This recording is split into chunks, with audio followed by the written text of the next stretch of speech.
one of the big issues of our day that the Lord is pinpointing and helping people understand, like the blood of the innocent is crying out. The weak and the oppressed are on our doorstep. What will we do with that knowledge? Welcome back to Conversations. My name is Emma. And I'm Ginny. Today we speak with Simon Arkley, who's the founder of the Lantern Project here in Charlotte that is fighting against the humanitarian crisis of trafficking in our day. We've all heard about human trafficking, but let's take a deeper dive in how it actually affects the victim. And how to protect the most vulnerable among us. Simon, welcome to the podcast. So glad you're here. Thank you for having me. I really appreciate it. I'm excited to be with you guys. So you and your wife have an organization called the Lantern here in Charlotte. Can you tell us about that and what you do? Yeah, absolutely. So we are the Lantern Project. So we're what we call a counter trafficking agency. So essentially what that means is we work on all sides of the fight against trafficking, from prevention, education. We work to keep kids safe online. We have a lot of online initiatives. We do trainings for school, law enforcement, families, churches, essentially, anyone we can get in front of. And we're also part of special task forces locally. So we're one of the agencies, if there is a rescue of a trafficking victim, we'll be present, us or one of our sister agencies. And currently we operate 3 safe houses in the greater Charlotte area, with 2 more coming before the end of 2025. So yes, that's us in a nutshell, but it's been a busy couple of years. I was going to ask if it's a big problem in Charlotte, but the fact that you're opening 2 more locations, does that mean like it's big enough where you need to? Yeah, unfortunately. So Charlotte's ranked in the top 10 worst locations in the US. Well, North Carolina, essentially. But, numbers are difficult to kind of actually get accurate, data for. But we usually rank between 6 and 8 in the US, which is a dubious title for us to have. But big problem here locally in the greater Charlotte area. Lots of things can contribute to that, but we have the perfect storm of large sporting events here. We have a great highway system, military presence, things like that. We're essentially midway between, the Northeast and the Southeast. So we became, kind of up for trafficking in the North Carolina, specifically the Charlotte area. So can you define a few terms for our listeners? Simon, trafficking is a word you hear a lot. So there's human trafficking, sex trafficking, and on your website, we came across something called debt bondage, which I had never even heard of. Yeah, so trafficking is kind of an umbrella term.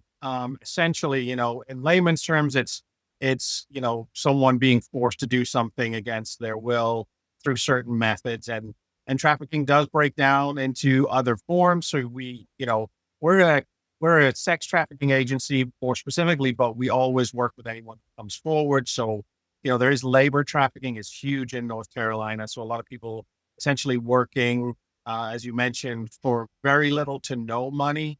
That's labor trafficking. We see a lot of that in North Carolina in the agricultural industry. There's other forms of trafficking as well, which are less well known. Things like organ trafficking, where people are literally harvesting organs. But what we deal with more so in North Carolina is the labor trafficking and the sex trafficking. That's kind of our main areas that we see problems with here.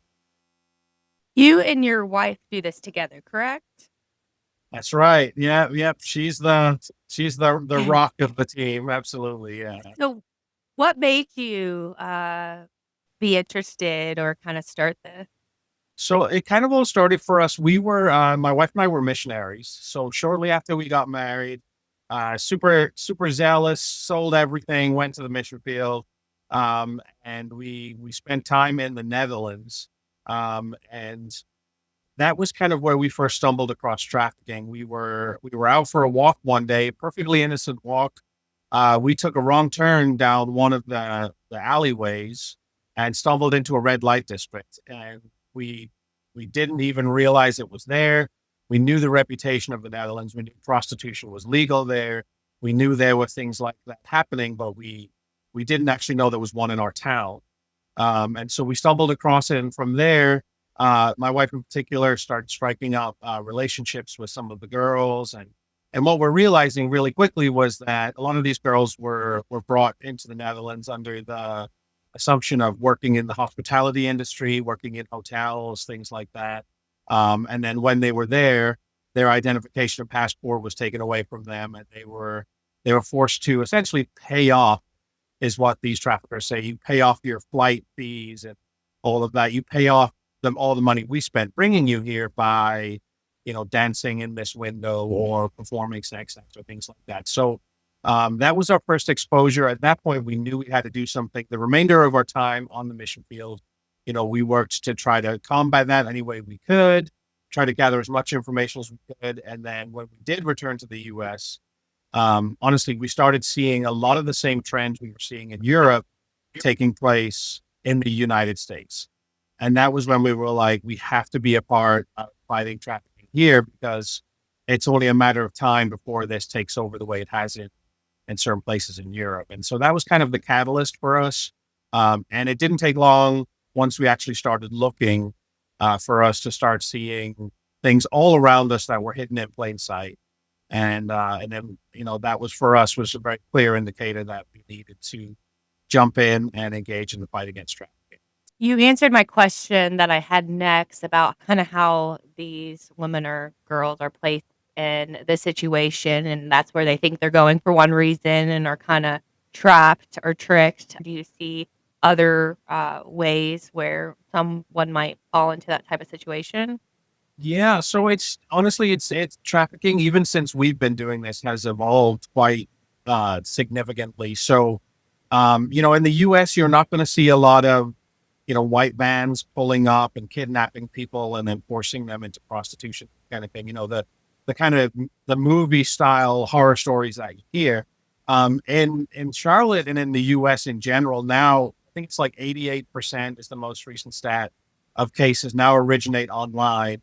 And so a lot of this is taking place now online. It's through social media. It's through all of these digital platforms that kids are being accessed. Young adults are being accessed, and the traffickers are using technology now for the most part. So, again, we've been doing this for about 15 years now, my wife and I, and we've definitely seen how things are changing. It used to be that there were centralized platforms that predators would use, things like Backpage.com and things like that, all of these online platforms. That's all changed now. Predators are essentially flooding to any online source that gives them access to children. And they are utilizing those en masse and reaching kids. And those are kind of the ways now that we're seeing that first contact take place. And, one of the most disturbing stats that's come out recently was from the Center for Missing and Exploited Children. And it says that it now takes a predator about 8 minutes to form a lasting bond with a child. And that's devastating for me as a parent, as someone who trains parents. I'm realizing just how easy this has become for predators to access our children and connect with them. And that's why we really have a strong push over the last couple of years for the technological safety element of what we do. So let's go with that for a minute. So let's say a predator connects with a child, makes them feel like there's a bond there. Then what usually happens next? I mean, it seems to me like a big step from that to, I'm going to meet you somewhere and get you involved in something, terrible. I mean, honestly, I wish it was a big step, but it's really, I have the dubious job of going over transcripts a lot in cases, and I see just how easy it is for predators, and that's why this kind of education is becoming more and more vital. But you have multiple scenarios. There's no standard case when it comes to trafficking or sexual exploitation, but we will see grooming taking place online, where these predators are forming bonds with them. They're connecting with them. They're slowly isolating them, sending them gifts, things like that. Then by the point they do actually ask for something, this child is usually pretty connected to their predator. They've already expressed how much they love them, how they're better for them than anyone else, how they'll take care of them, how their family doesn't understand them. And it really is, the psychological manipulation involved is mind blowing. But by that point, the child is usually already bonded with their predator. So they're very willing to then go out and meet and hey, let me take you away for the night. Let me help you forget what's going on. I have gifts for you. And then from there, it's a very shortly for them to turn around and say, hey, I really need your help. And that's when the actual trafficking will take place and they will, sell them or something like that. Now that's grooming that's taking place on all platforms. I mean, nothing is exempt of this. We've had cases over the past year of grooming taking place on Spotify, Apple Music, Minecraft, Roblox, Fortnite. So every online platform at this point is subject to this kind of digital solicitation. And that's why it's vitally important that parents start understanding how to secure, all of their devices and things like that. But there's one of the bigger issues is not even necessarily the the grooming part that we're seeing right now. We're seeing a massive spike in something called sextortion, which is when predators are reaching out to teens, preteens, forming this connection with them, pretending usually to be. So if they're reaching out to a 14-year-old boy, they're pretending to be a 14, 15-year-old girl, telling them how cute they are, connecting with them, ultimately sending them an image of themselves, which is obviously not of them, and then saying, hey, send me a picture of you too. I send you a picture. I was vulnerable. Send me a picture.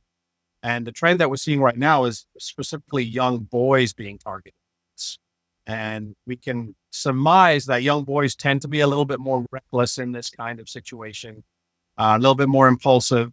So these predators are then soliciting images, and then the minute they get those images, they are either demanding money and saying, I've duplicated all of your friends list. I know exactly what school you go to. If you do not send me X amount of dollars, I will post this picture on every platform. I will ruin your life. And that's really, really disturbing on so many levels. But one of the most heartbreaking things is we're actually seeing a huge correlation between suicide and sextortion, because these minors cannot fathom what it would be like for their friends to see this intimate image of them, and so they're taking their own lives. So, that's not trafficking per se, but it's all part of this collective of exploitation of minors that's happening, and it's been growing, it's continuing to grow, it's not slowing down, and it's a big part of what we're trying to combat this day to day. I have a two-in-one question. So it sounded like a part of what you were saying is that you've gone through like transcripts and stuff, which makes me think that maybe you play detective a little bit. Do you ever try to find predators, or are you just more on the end of like the victims coming to you for help? And the second part of my question is, how do you help? Can you kind of go over like the things that you provide for people who are in need? Yeah, yeah. So the first part, we do play detective, but we don't try to entrap anyone. There are agencies that do that. Our agency doesn't do that just because we have such a fantastic relationship with law enforcement.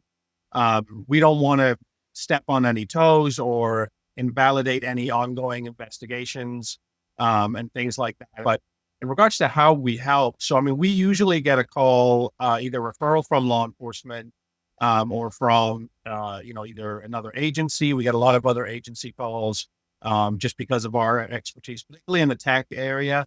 People will reach out to us and say, hey, we think she's talking to someone, can you help us? And then we'll be able to come in and help with the technological element and help pull some data and make sure everything is reported correctly. But more so, we're going to connect them with services and give them support along the journey, because especially with cases involving minors, obviously it's very serious. That's not something we're ever going to leave law enforcement out of.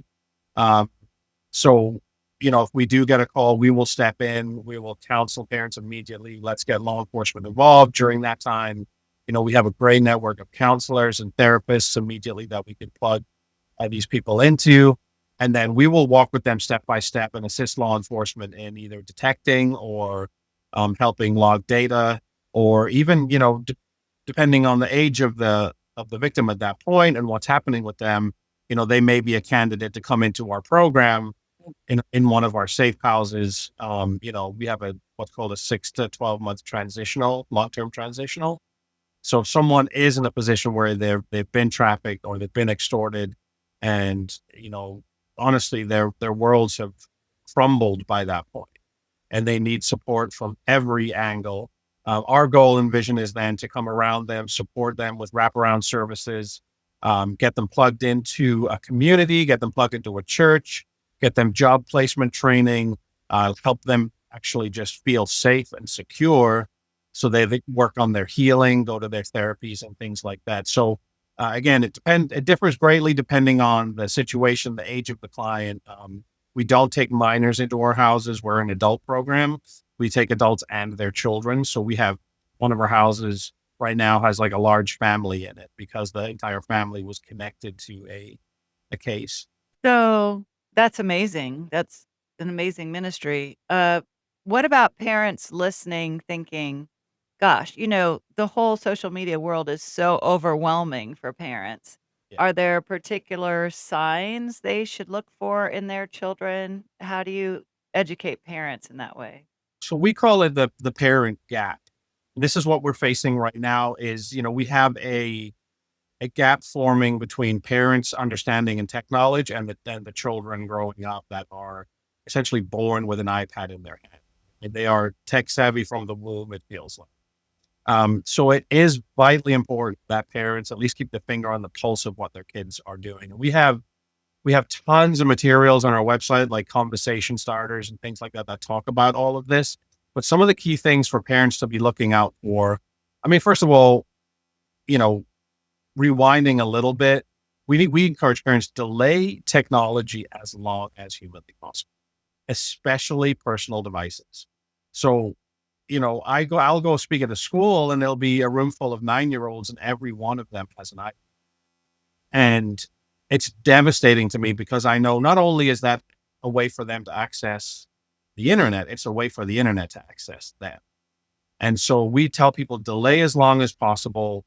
And when you do hand it over, make sure you have a game plan in place for education, for spot checking that device, for safety software and all of that. But when it comes to what parents should be looking out for, I mean, limiting screen time, once your child starts to get sucked into that online world and I think the average now is for your average preteen is like 9 hours a day in front of a screen, particularly a phone, which is scary. You need to start monitoring behavior and seeing, are they becoming more reclusive? Are they hiding their phone from you more and more?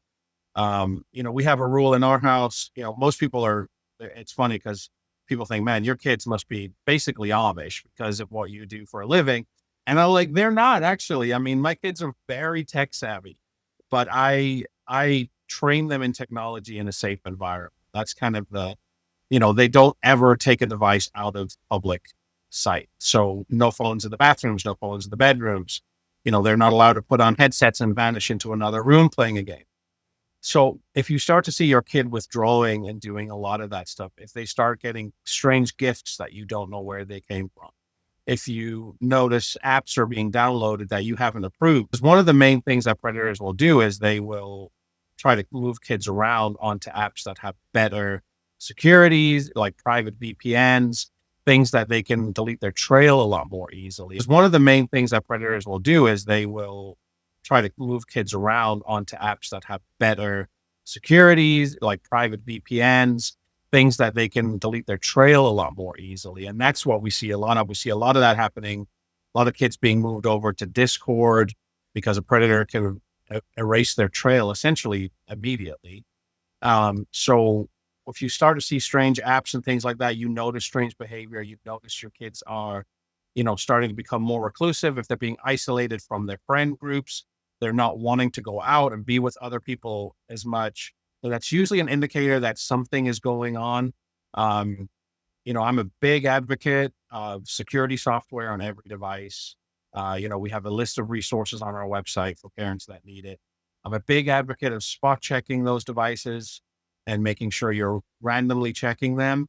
And I'm a big advocate of setting up a tech contract with your kids. And it sounds like overkill, but we tell parents all the time, your kids need to know just how seriously you take tech safety. And if you show them a contract and say, if you violate it, XYZ, we've had great success with that. So there's a lot of things that you can do, but immediately you have to talk to your kids and just say everyone online is not who they say that. There are bad people with bad intentions out there, and there's no real way for you to know who you're talking to. So make sure that you're communicating with us about strangers if anyone's reaching out to you, and having these regular dialogues.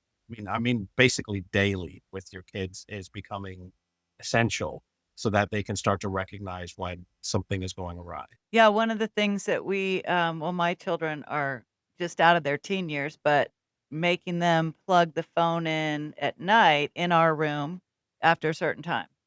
So, I mean, that's kind of minor. We did have some of the software as well. Um, but yeah, I would love for people to go to your website and access some of that. What about you dealing with all this personally, Simon? Like emotionally, how do you and your wife handle that? I know you're people of faith, but it must get wearying after a while. Absolutely. Oh yeah. I mean, this job is remarkably difficult. We First of all, obviously we are people of faith, so we pray. We have prayer teams that we reach out to.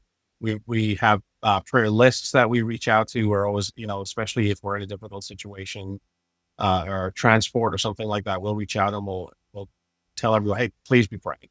Please, it's time to pray. We're in a battle. Something's happening, and it works. I mean, God moves. Prayer works, and so that's a huge part. I mean, we practice disconnecting as much as we can, and just unplugging and having getaways with the family, and we have to do stuff like that. And it's mandated for all of our staff to be in therapy. Um, we're a strong believer in having, we have faith-based counselors that we can all go to and talk and share. And, because of the nature of our work, we don't get to talk about it a lot outside of our team. And so it's becoming increasingly important that we have people we can talk to about this stuff in a safe environment. And then honestly, a lot of people ask us how we can do this work for so long. I feel like this isn't the kind of work that you you stumble into or you seek out necessarily. It's very few people are like, man, I want to go, deal with the most broken people I can find today and deal with the worst monsters and look at the most horrible things. We really believe that if you're called, the Lord is going to equip you with the capacity to carry this as long as you need to. And daily we are assessing before God, like, are we still feeling like we have the strength in the Lord to do this? And as long as we feel like, okay, green light, or if we feel good about it, then we will continue. Um, the reality is for us is we feel like this is a big part of what Scripture calls the church to do, and we feel like this is a big part of what the church is supposed to be doing, right? We're supposed to be that light in the darkness. We're supposed to be going to the places where people are oppressed and um, where people are in desperate need and people are abandoned. And so for us, it's very much just this is scriptural. Um, the Lord is going to call certain people to do it, but everyone needs to be involved in the fight for the oppressed. I feel like this is one of the big issues of our day, that the Lord is pinpointing and helping people understand, like, the blood of the innocent is crying out. The weak and the oppressed are on our doorstep. What will we do with that knowledge? Um, and that's a big thing for me, especially when I travel and and I get to speak to a lot of churches, and, well, I'll talk about this issue boldly because in my mind, we cannot separate the James 127 widows and orphans from the call to take care of those who are on our doorstep, who are lacking and weak and have no one to stand up with. And so, yeah, so I mean, we're driven very much by the fire of God.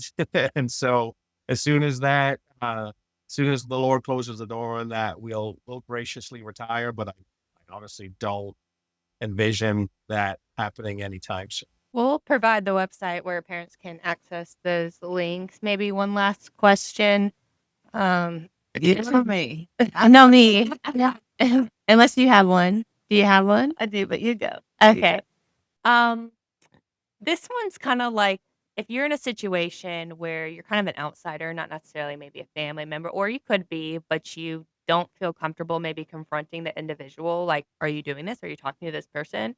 What do you recommend them do? Should they reach out to an agency? Should they call the police? Is that overstepping? What do you kind of do in that situation? We always encourage people, and in these kinds of situations, the the worst that could possibly happen is that, you look a little silly, if it's nothing. The best that could happen is you're preventing someone from essentially living a life of torture. And so that's not even a hard decision. That's what we encourage people all the time. Like, step into a situation. The problem is that society today, a big part of how we function is we have this separation where it's like, well, that's you, that's you, but we have to remember that we were kind of designed for village life. Essentially, we were designed to be more tribal than global. We were designed to take care of people within our sphere. And if we don't do that, then no one else will. And the people outside of that sphere will have an impact on their lives. So we encourage people, have the conversations. It's worth it, even if it's just to get information out. And you may feel a little silly if it's nothing, but like I said, the cost of not doing it, if there is something going on, is far higher. So we encourage everyone have these conversations as much as possible. In closing, I was just wondering, you work with a lot of people. I know there's a confidentiality concern as well, but is there a story that stays with you? Lots of stories that stay with us. It's one case in particular that we had that really does it sticks with me because it hurts. Is We had a case, it was a southern border case, and this young girl, she was 18, so she was legally an adult, which changes everything in regards to the assistance and what care she gets. And we were able to, get her away from her abuser. We were able to get her enrolled in, school. We were helping her build this whole new life. And we spent, a lot of time with her in her program. She was doing amazingly well. And then essentially she made a phone call, and within a matter of, probably an hour, all the work we had done had been undone. And she left us to go back to the situation previously. And, these kind of situations are heartbreaking, but they're not uncommon. And I think about that particular case often because I always wonder, where is she? Because I saw the raw potential in her for a new life, and a healthy life. And so those kind of ones stick with me more so. Our current clients are the ones that give me the strength, the encouragement when I see the good things happening, when I see these positive transformations. We have a team, a private team chat.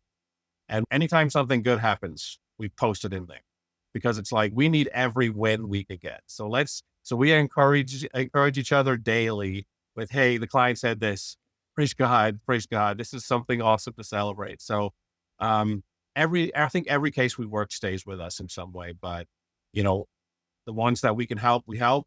And the ones that we can't, unfortunately, we will continue to pray for them. But we have to do our work right here, right now. So, Well, thank you so much. And for our listeners, thelantern.net, is that right? Where they can find resources? yep, thelantern.net as our website. We also have a mobile app that we send out regular notifications on about tech safety. We encourage everyone to sign up for our emails because anytime there's new technology, I do a bunch of research on it, and then I put resources out for parents on dangers, how to secure it. Awesome. Well, thank you, Simon, for your time with us today. And I hope that God will bless you, your family, and all the work that you're doing. Thank you so much. Thank you so much for joining us today. If you enjoyed the show, please subscribe so you don't miss the next episode. Tell others about the podcast. And for more information on today's guest, check out our show notes. Until next time.